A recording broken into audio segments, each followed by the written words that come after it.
Bonsoir à tous, bonsoir à toutes.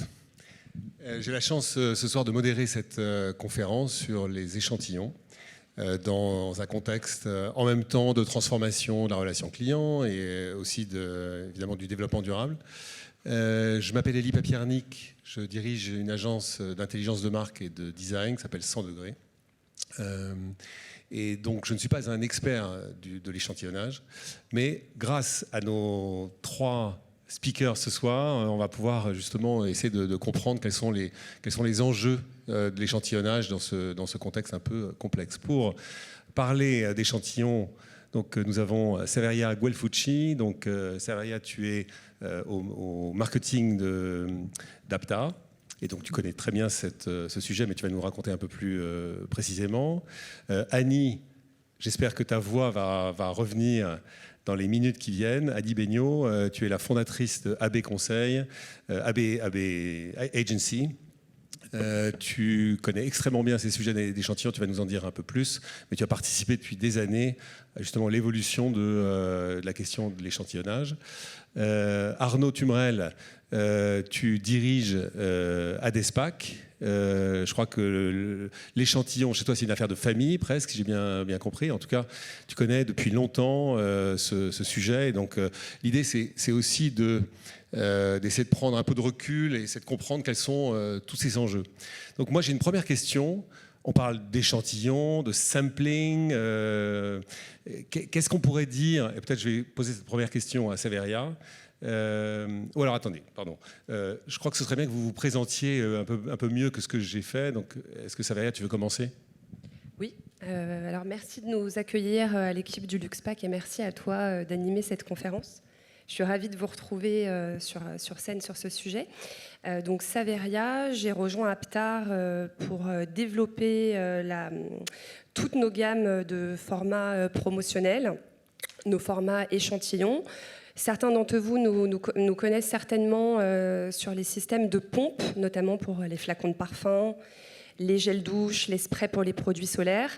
Et nous avons une très large gamme de formats promotionnels, notamment sur le parfum, mais aussi le soin de la peau. Et récemment, racheté la société iDecent, experte en papier parfumé, pour permettre aux marques de leur proposer un large panel de formats promotionnels, de formats découvertes, tout en leur permettant de valoriser l'expérience de marque auprès de leurs clients et d'avancer leur agenda durabilité. Et avant de travailler chez Aptar, j'étais côté marque, côté client, et relativement sensible aux enjeux sampling, dont on va parler plus largement aujourd'hui. Merci beaucoup, Saveria. Annie, est-ce que tu peux nous raconter un peu ta carrière rapidement? Ok, excusez-moi, j'ai perdu ma voix. J'espère que ça va aller de mieux en mieux d'ici à la fin. Si c'est insupportable, vous me le dites, j'arrête de parler. Donc, je m'appelle Annie Begnaud. J'ai passé à peu près 25 ans dans l'industrie du packaging, à des fonctions de direction du business development et d'innovation. Et depuis 6 ans, j'ai créé ma propre structure qui s'appelle AB Agency, afin d'aider les entreprises à accélérer leur business en mobilisant 3 types de composantes: les clients, le marché et les relations et le partenariat. Donc, j'essaye de faire en sorte que les entreprises ou les sociétés de marketing tech que j'accompagne trouvent de nouveaux axes de croissance, de nouveaux axes de développement de valeurs durables, notamment, pas que, mais notamment en mobilisant les technologies émergentes qui sont en général captatrices de valeur et qui apportent beaucoup de valeur au développement. Moi, j'ai une vision assez 360 de l'échantillonnage. Je pense que c'est à ce titre que je suis là aujourd'hui. Une vision à la fois industrie, supply chain, marque, retailer, et puis marketing, CRM, digital. Voilà. Merci beaucoup. Arnaud, est-ce que tu peux nous raconter un peu ta carrière et en quoi elle est liée à l'échantillonnage? Bonjour à tous, merci d'être là. Donc, je m'appelle Arnaud Tumrel, aujourd'hui je travaille pour ADESPAC. J'ai passé une dizaine d'années côté marque aussi, plutôt tourné maquillage et distribution. pour revenir à mes premiers amours ou premiers liens pour avoir été dans la profession depuis longtemps, les années 80, vers l'échantillonnage en rentrant chez Arcade. Et ensuite, l'évolution Bioplan Arcade m'a amené à une réflexion qui était à la fois la distribution affinitaire plus sélective de l'échantillon, mais surtout dans sa conception. Il y a encore quelques années, l'échantillon était plastique-papier, plastique-aluminium, et on a essayé avec Adespac et Suzano, un partenaire qui est le leader mondial de la cellulose, de développer des solutions 100% papier, en intégrant les mêmes contraintes que peut avoir, ou les mêmes caractéristiques qu'on peut avoir avec le plastique et l'aluminium. Donc aujourd'hui, on a réussi sur le parfum, on a présenté quelque chose pour le maquillage, et j'espère demain le soin. Merci beaucoup. Donc on voit qu'on a un panel de gens très, très expérimentés. Saveria, j'ai une première question pour toi, c'est une question de définition. Parce que j'ai l'impression qu'il s'est quand même passé beaucoup de choses dans le petit format au sens large. Donc qu'est-ce que, pour toi, on appelle l'échantillonnage ou le sampling ? Oui, alors ça, c'est un vaste sujet. Alors si on se réfère à notre industrie cosmétique ou même vin et spiritueux, finalement, c'est posséder, appartenir un petit peu à ce que une marque a à nous proposer. Et si on s'en réfère à notre définition un peu plus d'industriel, forcément, ça va avoir attrait au contenant, à l'utilisation, au format. Mais selon moi, c'est avoir la possibilité de tester une petite quantité, un petit produit d'une marque, et de manière plus globale pour pouvoir vivre un petit peu de l'expérience que la marque a à nous proposer. On reviendra certainement sur des détails qualitatifs, des formats, des types de matériaux, des types de finitions. Et dans notre industrie, cette possibilité de tester n'est pas nouvelle. Si je ne me trompe pas, c'est Estée Lauder notamment qui a mis ça en place à l'époque aux États-Unis, la possibilité de donner à ses utilisateurs d'autres produits dans l'objectif de recruter, de faire du cross-sell. Et aujourd'hui, on se rend compte que pour nos clients, le sampling, c'est presque un concept à part entière. C'est un élément à part entière. Il y a des équipes qui travaillent sur ce sujet, qui choisissent minutieusement un format. Il y a même des sociétés dédiées à la distribution de cet outil, de ce moyen moteur. Il y a nous, industriels, qui sommes là pour proposer des solutions complètes, des solutions complémentaires. Et il y a nous aussi, en tant que consommateurs, qui sommes là pour tester le produit et rentrer dans un univers de marque. Voilà. Donc c'est vraiment un sujet très complexe, avec tout un tas d'éléments que nous allons certainement aborder en détail. Merci, je crois que c'est important de donner ces éléments de définition. Annie, est-ce que tu veux ajouter quelque chose à cette définition du sampling ? Oui, on peut être amené aujourd'hui à faire le distinguo entre l'échantillon et le mini-format. Traditionnellement, historiquement, on appelle l'échantillon un extrait, un tout petit format de produit, un extrait pour faire découvrir un produit, et comme l'a dit Saveria, ensuite faire découvrir une marque, etc. Aujourd'hui, on peut, avec l'évolution du sampling qui est passé sur des formats quelquefois un peu plus généreux, on peut imaginer qu'il y a une segmentation qui peut se faire.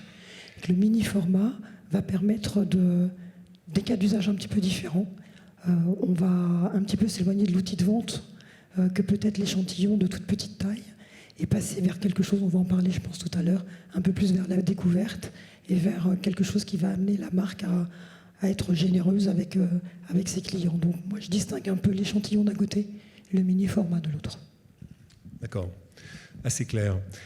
Arnaud, c'est vrai qu'avec ton expérience, tu as une vue assez large, assez transversale, je dirais, de l'échantillonnage. Est-ce que tu pourrais nous décrire assez rapidement comment tu vois l'évolution depuis ces 20 dernières années ou 10 dernières années, en quoi cette question de l'échantillonnage a changé ?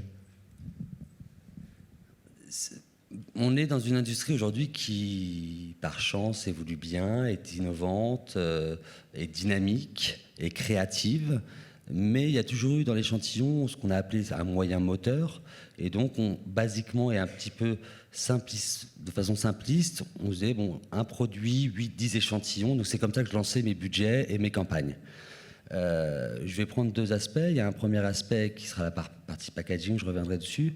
Mais on a vu apparaître depuis 10-15 ans différentes choses. Il y a déjà 20 ans, Calvin Klein vendait des petits échantillons 1,5 en caisse pour faire ce buy, ce call to action, avant même le digital, de l'expérience du produit.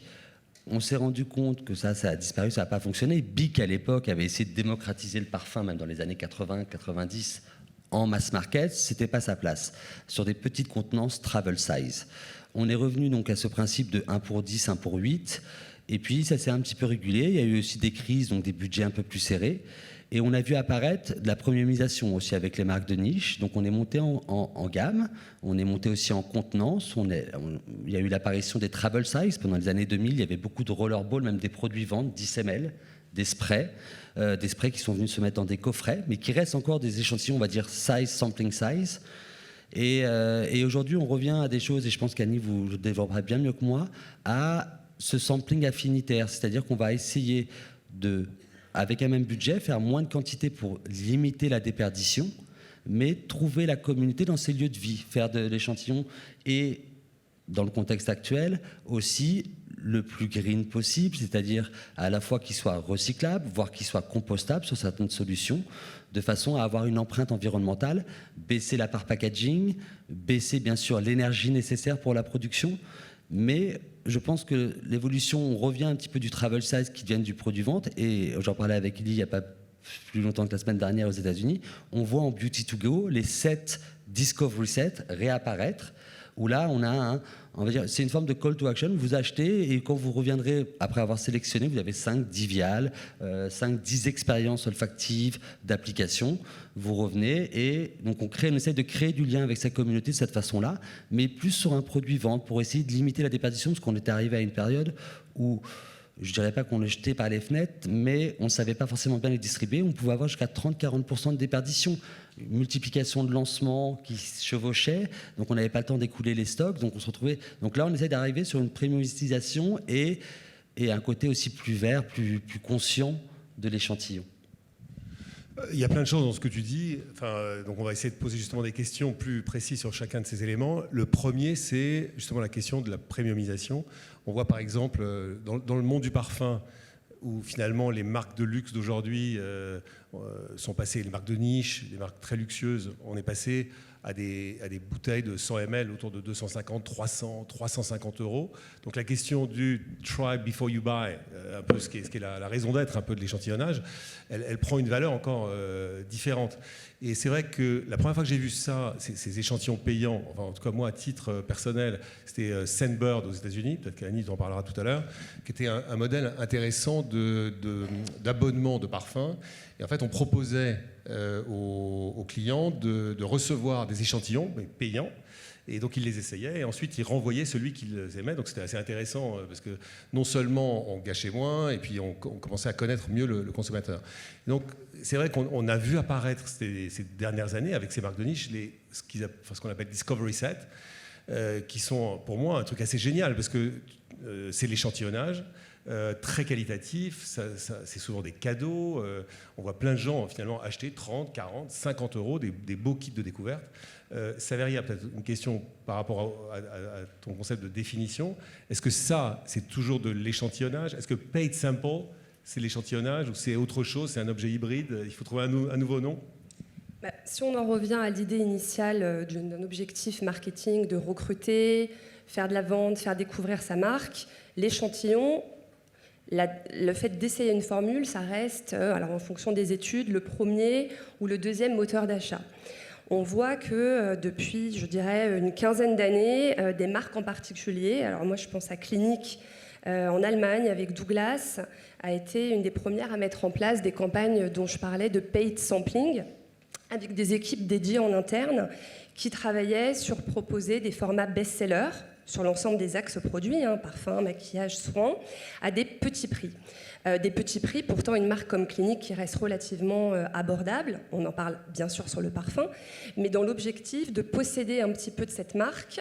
Je ne suis pas consommateur par exemple de maquillage, je suis très utilisateur de skincare, mais je vais pouvoir à un prix psychologique découvrir une nouvelle catégorie et ainsi rentrer dans une base de données CRM client et devenir un client potentiel plus ambitieux pour une marque. Donc finalement, ce format, ce petit format, 5 ml, 10 ml, aujourd'hui, il a presque sa place à part entière. On le voit en gondole dans certains magasins, certains chez Sephora par exemple, en caisse. On le voit aux aéroports. C'est vraiment un SKU à part entière que les marques, nous en tant qu'industriels, nous demandent que ce soit le plus représentatif en termes de gestuelle, de pompe, de décor, d'emballage secondaire, très travaillé, très qualitatif.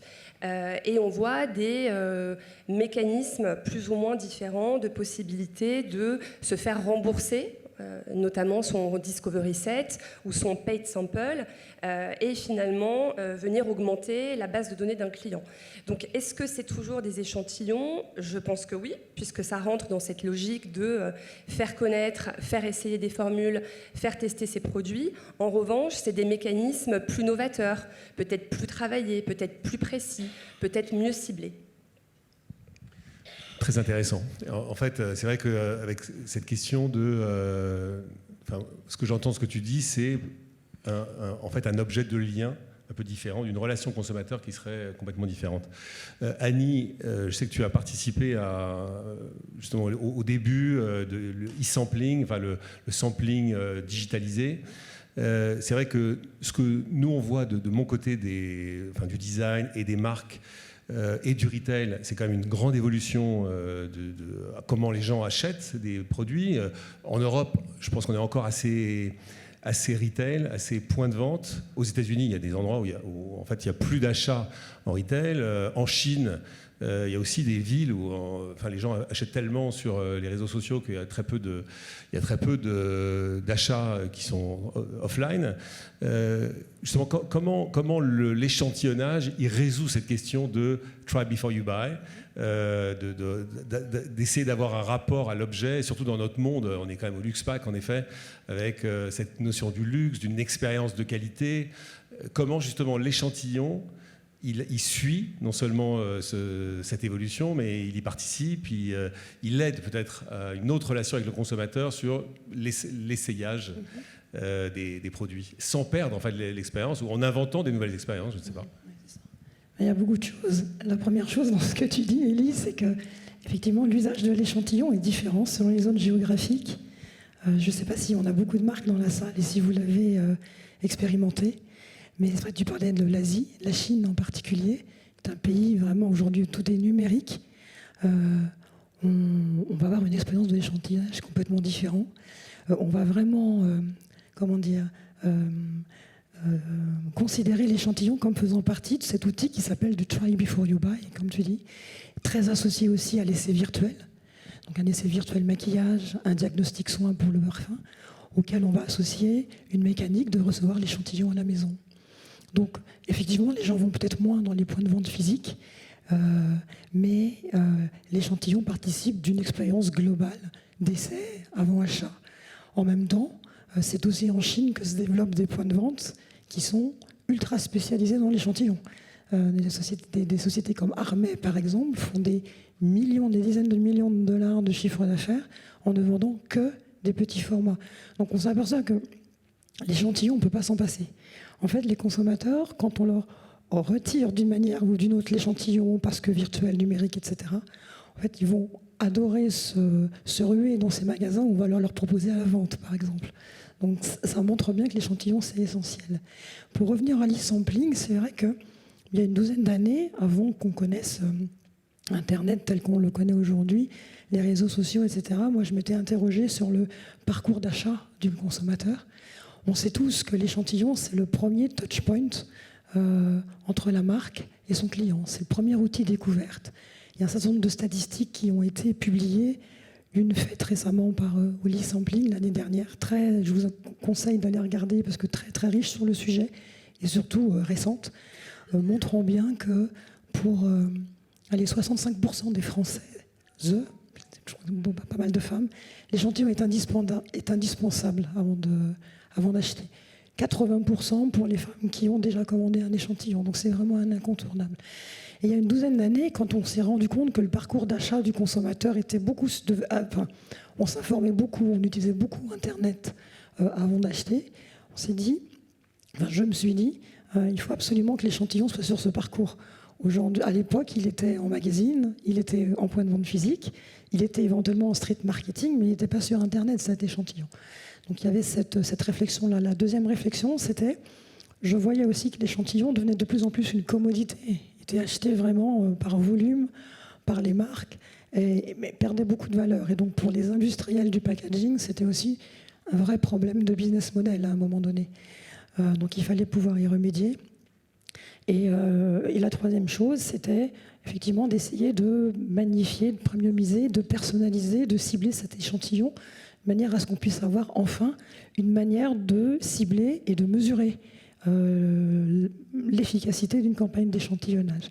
Alors je ne rentre pas dans les détails, mais c'est à peu près à ce moment-là qu'on a commencé à imaginer des mécanismes où la consommatrice, étant activée sur divers points de contact numériques, pourrait demander son échantillon et recevoir à la maison son échantillon, avec l'avantage pour les marques de pouvoir capter de la donnée de contact, envoyer l'échantillon à l'adresse personnelle de la personne qui le demande, et de pouvoir en retour, par divers mécanismes, obtenir de l'information sur l'appréciation de l'échantillon, l'appréciation du produit, voire pousser une offre effectivement pour pouvoir renforcer le côté outil d'aide à la vente.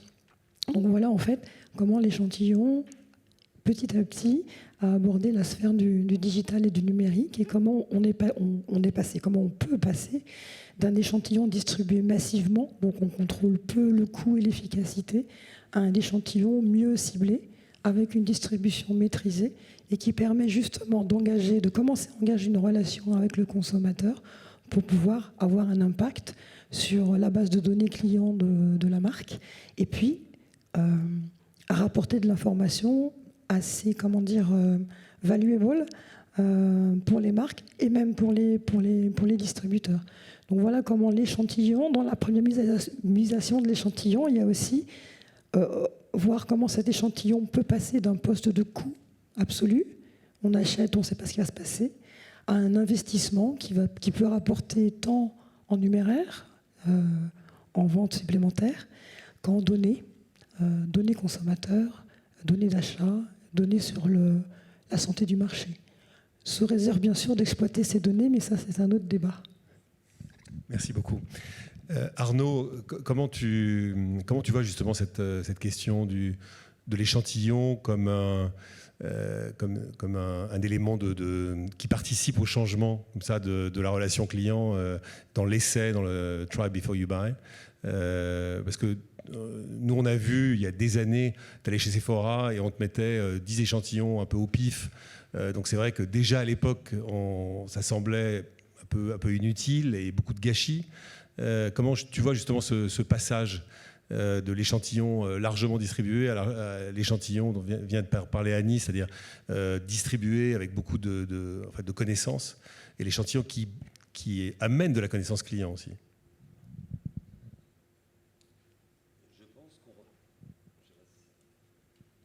Je pense qu'en effet, les campagnes massives qu'on pouvait avoir, et on l'a vu déjà depuis une dizaine d'années, par exemple dans le hair care, dans le mass market, où on faisait des dizaines de millions d'échantillons à la nouvelle, je sais pas, à l'avocat, quand il y avait à l'olive, quand un nouveau shampoing sortait, ou à la camomille, ça c'est fini. Ce qu'on a pu voir des phénomènes il y a quelques années, il y a une vingtaine d'années, c'est-à-dire du buy to try, on le retrouve de façon très sélective sur les marques de niche, les marques sélectives, pour créer ce premier contact. Moi, ce que je vois beaucoup dans les campagnes aujourd'hui, c'est que sur un même budget, on va faire 2 fois moins de quantité, mais on va essayer d'aller mieux l'attribuer, et selon différents canaux. Et ça rejoint un petit peu ce que disait Annie, c'est qu'on va essayer d'aller mesurer bien sûr l'impact de l'investissement, mais on a aussi de nouveaux canaux depuis ces dernières années qui sont arrivés, et on retrouve même des choses assez basiques en soi, où on va aller essayer de trouver la communauté ciblée dans ses lieux de vie. Mais par exemple, quand vous faites une cross-opération avec Bloom, qui est un fleuriste parisien, vous visez quelqu'un de 25-35 ans, citadine, il y a 7000 bouquets de fleurs, donc on ne va pas faire 10 000, 100 000 échantillons. Mais vous allez apporter le produit à sa cible, et souvent dans un lieu un peu cocon, chez elle, dans un lieu un peu festif, ou dans un lieu de vie où elle se retrouve aussi avec ses semblables. Après, il y a une deuxième chose qui arrive, pour nous industriels, qui est importante, c'est de pouvoir avoir plus d'agilité, parce qu'on était arrivé sur des campagnes massives, de pouvoir répondre à toutes ces marques aussi indies, niches, qui essayent de voir. Donc nous, au niveau de notre outil industriel, comment faisons-nous pour pouvoir, à la fois en time to market, en costing, arriver à proposer des offres allant de 1000 à 10 millions de pièces, parce qu'il y a encore des grandes campagnes au niveau mondial, mais on a aussi des marques qui se lancent localement, qui font une opération spot, parce que là, j'étais avec une marque américaine aux États-Unis, ils passent avec Oprah, donc ils ont besoin d'une opération spot, 10 000 pièces, 5 000 pièces, en 6 semaines. Comment on fait? Et après, il y a un deuxième aspect, qui est la partie packaging. Il ne faut pas oublier que l'échantillon pour les marques est un coût. Comment on va baisser le coût, mais comment on va aussi répondre. Moi, je le vois plus souvent, les marques réagissent avec la contrainte plutôt des États, les lois. Au Californie, aujourd'hui, le single use est interdit. Tu parlais de Sephora. Sephora, si tu ne demandes pas ton échantillon, on ne te le donne pas. Tu dois en faire la demande pour essayer le gaspillage. Il y a la loi AGEC qui va arriver. Les thermoformés sur le maquillage en 2030, c'est prévu que ça soit interdit, même dans la pharmacie. Donc, on va essayer tout ce qui est... donc, nous, les challenges, c'est à la fois... la réactivité, la quantité et l'adaptation au marché, c'est qu'on a un marché quand même qui est éclaté, on a des gros mastodontes, on a des marques de niche, donc c'est la quantité. C'est bien sûr toujours l'exigence de cette personnalisation de l'échantillon, arriver à quelque chose qui ressemble à la marque, qui ressemble à sa communauté, qui s'adapte aussi aux tendances qui vont de plus en plus vite à travers les réseaux. Et puis ce côté aussi, prise de conscience où on a envie de la demain et comment on préserve un petit peu notre environnement, comment on l'entretient, comment on le cultive pour pouvoir continuer. Et donc associer à la fois l'innovation et puis comment on va venir casser ces codes aussi depuis 30 ans, parce que mécaniquement, on vit quand même dans un secteur d'activité qui évolue bien. Comment on va se remettre en cause à la fois sur la distribution. Bon, je pense que le coût des campagnes et les financiers derrière sont là aussi pour ça, mais comment on va aussi... récupérer la data, créer plus de liens avec sa communauté et faire quelque chose de plus vertueux. Un échantillon. Et c'est quoi pour toi? Je sais que le développement durable, c'est une de tes passions, credo, je crois que ça l'est pour vous trois d'ailleurs, et ça l'est de plus en plus pour cette industrie. Pour toi, c'est quoi justement les éléments clés justement du respect du développement durable? Parce que l'échantillonnage, nous on a des clients qui nous disent non, on ne veut pas échantillonner parce que single use c'est un problème, on essaie mais on jette à la poubelle. Je sais qu'il y a des États, la Californie, tu en parlais l'autre jour, où on ne peut plus faire du single use. Quelles sont les solutions qui sont mises en place par les marques? Quelles sont les demandes que vous avez des marques? Quelles sont les solutions que vous, industriels, peut-être Saveria, tu répondras après. Mais... Les marques, le changement, ça va un petit peu trop vite. Et puis les organisations, quelquefois, tu le citais très justement, Annie, en silo, les protocoles. Face à l'innovation, au changement, les marques de niche, les indies suivent, les gros acteurs du marché ont un peu plus de mal. Mais aujourd'hui, c'est le multi-use. Donc on va essayer de faire une dose d'essai où on va essayer de un peu plus structurer l'offre. C'est-à-dire que vous allez avoir une fois une touche couleur, si je parle de maquillage.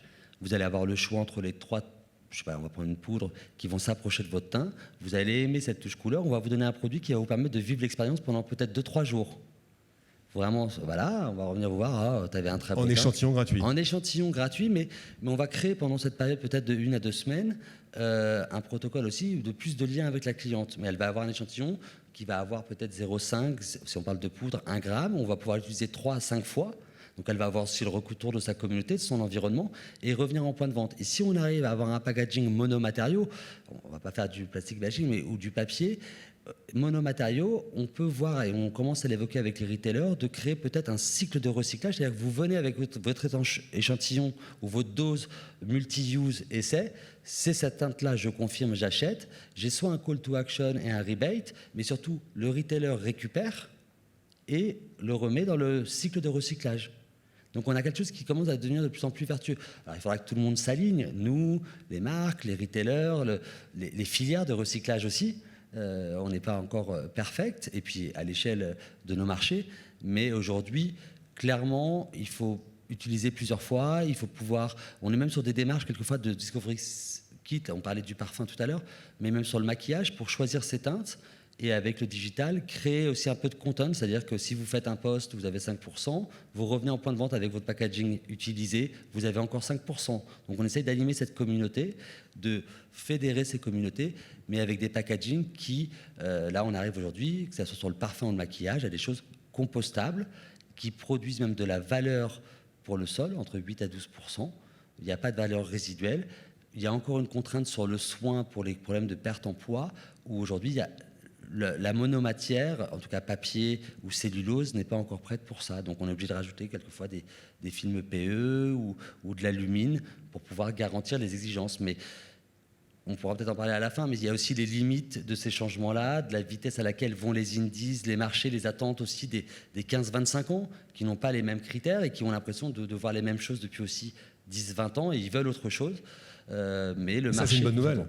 Ça, pour moi, c'est une bonne nouvelle que nos enfants, enfin en tout cas cette génération qui arrive, je pense qu'ils ont une exigence qui est un peu différente.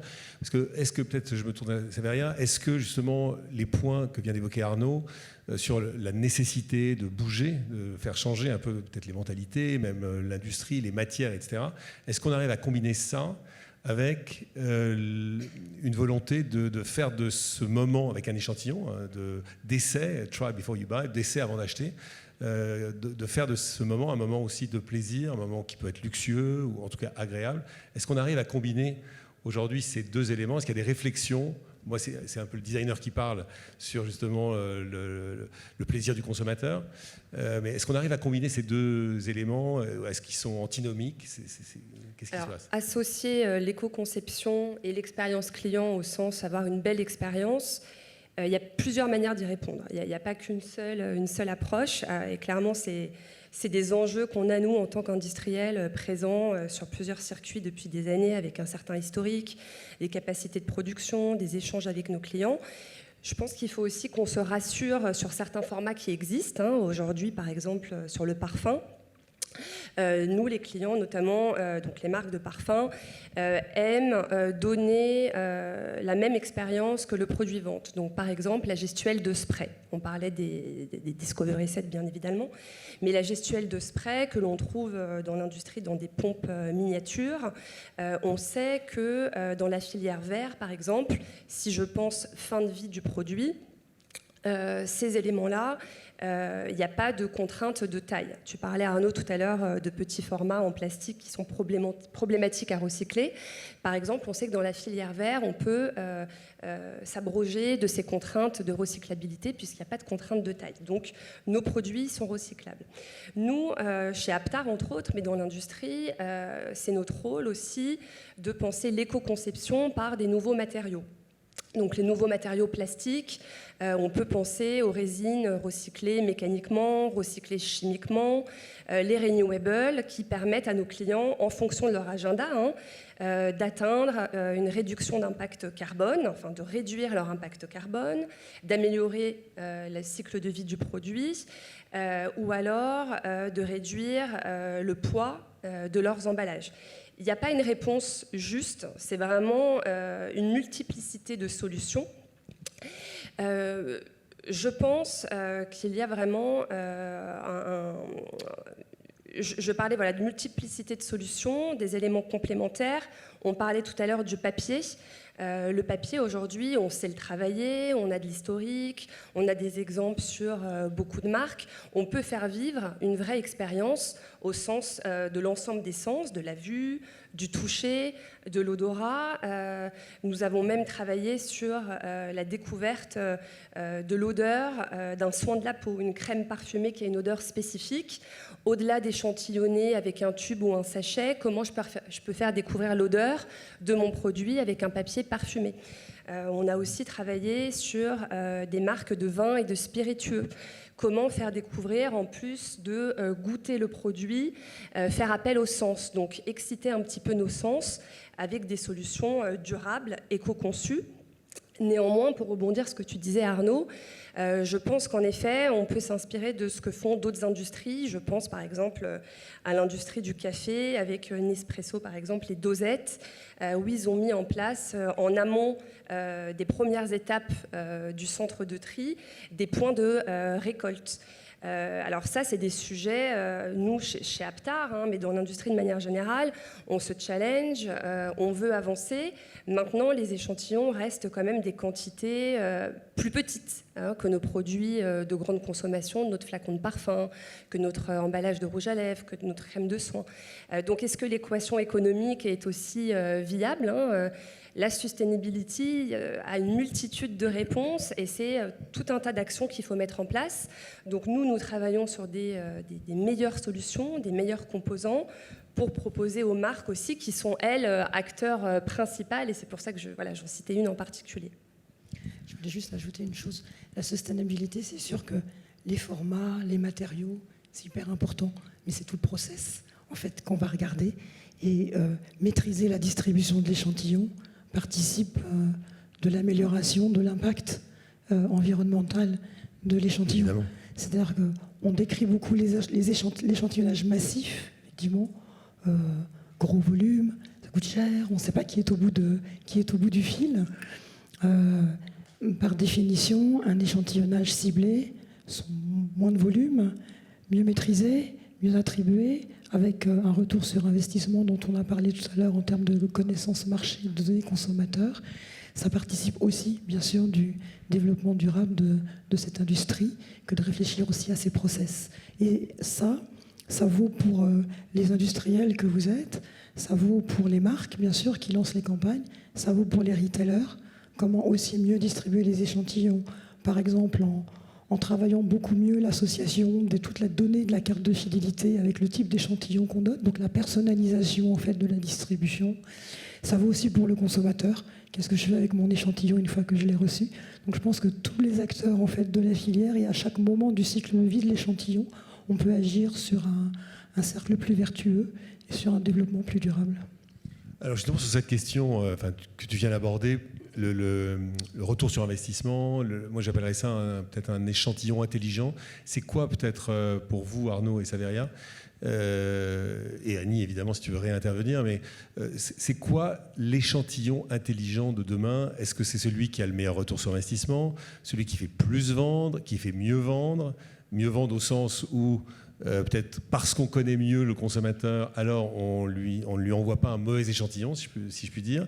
Donc c'est un échantillon presque qui devient de plus en plus rare, c'est-à-dire qui est tellement ciblé qu'on sait avant de te l'envoyer qu'il va te plaire. Enfin, c'est quoi pour vous demain un échantillon intelligent, un échantillon intègre et smart?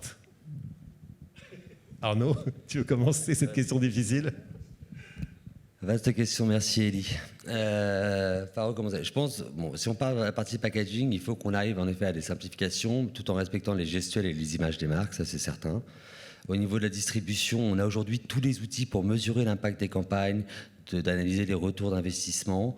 La distribution change, mais suit plutôt la législation. Les pouvoirs publics ont aussi un rôle important. Les filières de recyclage, parce qu'aujourd'hui, on peut développer des produits 100% monomatière, si je parle de moi sur le papier, mais les filières ne sont pas forcément toutes capables de les traiter. Donc c'est bien au départ, mais le bout de la chaîne n'y est pas. Mais avant tout, pour nos clients, comme le disait Annie, 80% des produits achetés ont été testés. C'est aussi une première expérience. C'est un premier contact avec le consommateur. Mettre un QR code aujourd'hui sur n'importe quel emballage pour permettre une connectivité, ça existe depuis longtemps, mais j'ai envie de vous dire, je ne sais même pas si 50% des marques le font dans leur campagne d'échantillon. Et pourtant, c'est rien, mais ça permet un premier contact, un premier lien. Maintenant, je pense que les next-gen, ou en tout cas dans certains pays, ça fait 30 ans qu'on utilise un peu les mêmes moyens moteurs, les mêmes choses. Je vois, il y a certes la conception, on doit s'améliorer et avoir quelque chose de plus sustainable, mais c'est dans la distribution que ça va agir, c'est dans le lien qu'on va créer avec sa communauté ou sa cible, à travers les moyens digitaux, à travers l'affinitaire, c'est-à-dire aller trouver la communauté dans ses lieux de vie, pour créer du lien entre la marque et cette marque-là, cette communauté développée, va devenir les plus beaux ambassadeurs, en fait. Et donc, c'est eux qui vont communiquer à travers les réseaux, ce qu'on n'avait pas il y a encore 10 ans, en disant, voilà, cette marque, c'est là, cette marque, c'est ici, et avec une forme aussi de personnalisation, je pense, de donner plus de temps aux consommateurs, de se sentir un petit peu particulier, pas massif. C'est-à-dire, si on peut avoir demain l'échantillon avec pour Elie ou Elie, brandé Elie, voilà, il y a eu une intention. Si on peut arriver à cette personnalisation individuelle parce que Elie a fait un post, parce que Elie ou Saveria a fait un commentaire, ou Annie a demandé un échantillon, en dehors de mettre Annie, de mettre une carte, peut-être l'échantillon d'Annie, je ne sais pas, ou le parfum d'Annie. Et on arrive aujourd'hui, on l'avait évoqué rapidement, même dans le parfum produit-vente, avec l'IA.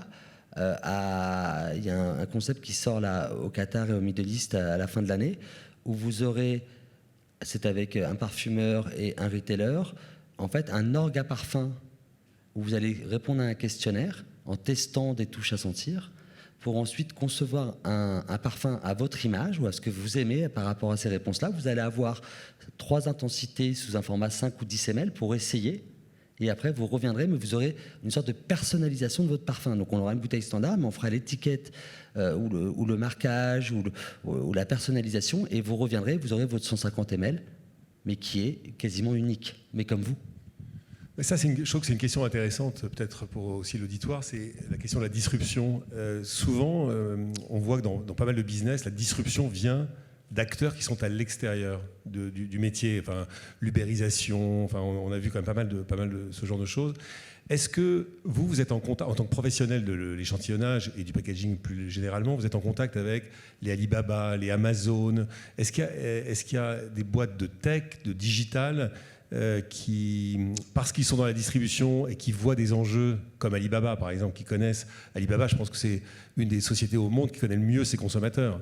Même avec Alipay, je crois qu'ils ont des datas sur les achats de 800 millions de consommateurs. Enfin, c'est invraisemblable, c'est totalement flippant d'ailleurs pour nous, je trouve. Mais en tout cas, ces gens connaissent les consommateurs peut-être mieux que tout le monde. Est-ce que justement vous êtes en contact avec, je sais pas, soit des distributeurs de cet ordre, des disrupteurs de la distribution, ou des gens de la data, ou des gens de la tech qui font évoluer le métier? Oui, moi quand j'étais dans l'industrie, en fait, on avait aussi imaginé pouvoir utiliser toutes ces connaissances de ces e-retailers, toute leur connaissance consommateur, pour pouvoir coupler et faire des campagnes d'échantillonnage ciblées avec ces gens-là. Donc après, les mécanismes à mettre en place sont assez compliqués parce que ça fait intervenir beaucoup de gens. Mais effectivement, il y a une réflexion intéressante à avoir là-dessus. Les influenceurs, est-ce que justement les influenceurs aujourd'hui sont utilisés dans ces campagnes d'échantillonnage? Est-ce que vous en savez quelque chose? Après, l'échantillon ici, c'est utilisé comme n'importe quel outil de vente. Donc effectivement, il peut être magnifié par l'usage d'un influenceur. Oui, bon, moi j'ai pas tellement vu de campagne en fait en ce sens à ce jour, mais pourquoi pas. Je pense qu'on y arrivera. Pour l'avoir évoqué il n'y a pas longtemps, en fait, aujourd'hui, les influenceurs qui représentent soit des marques ou des catégories de produits, aujourd'hui, on va arriver à une sorte d'influence un peu B2B2C, c'est-à-dire que dans un point de vente, la dose d'essai, si elle est sustainable, si la gestuelle est bonne, si le rendu maquillage, si on parle de maquillage, est bon, indirectement, les marques vont voir que des gens qui ont des communautés de 500 000, 1 million, 5 millions de personnes plébiscitent cette expérience.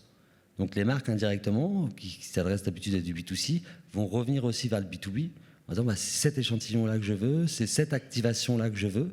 Et peut-être que ça sera un échec, mais je pense qu'on va arriver à une phase là où les influenceurs marques vont peut-être se rapprocher de l'industrie, où il va y avoir une passerelle qui doit se créer de toute façon.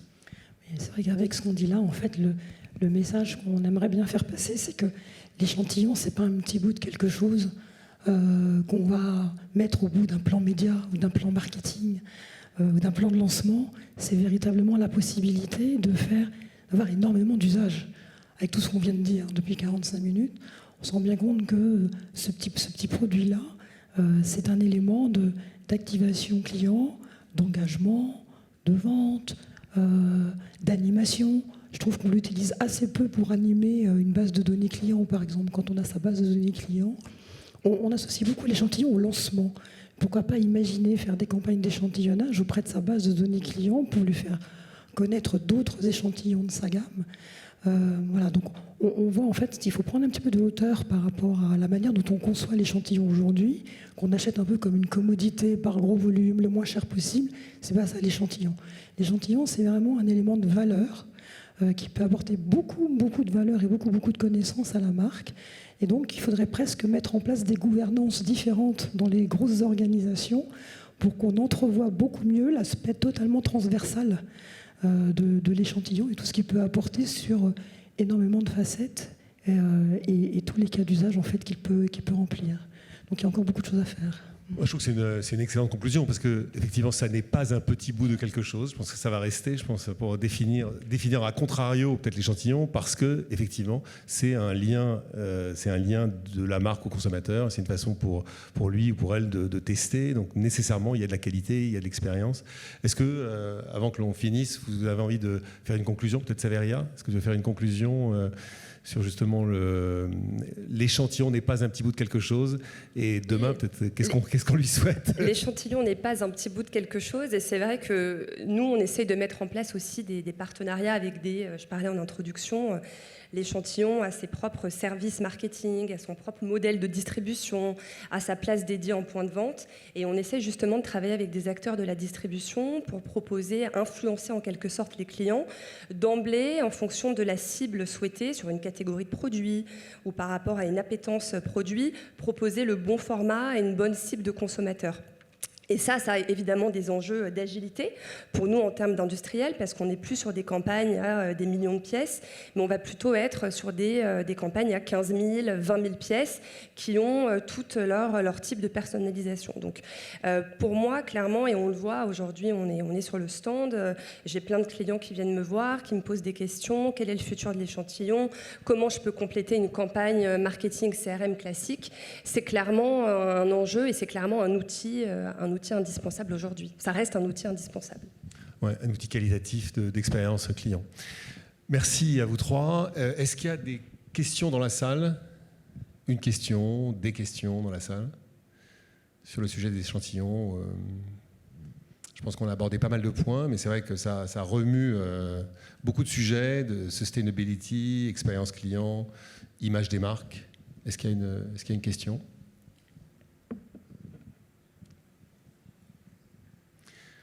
Je vous remercie en tout cas d'avoir été très attentif à cette conférence. Je vous remercie tous les trois. Je pense que tout le monde a appris beaucoup à travers vos expériences. Moi, j'ai appris beaucoup aussi à travailler avec vous, à travailler cette conférence et à l'écouter aujourd'hui. Donc je vous en remercie. Bonne soirée à tous et à toutes. Merci.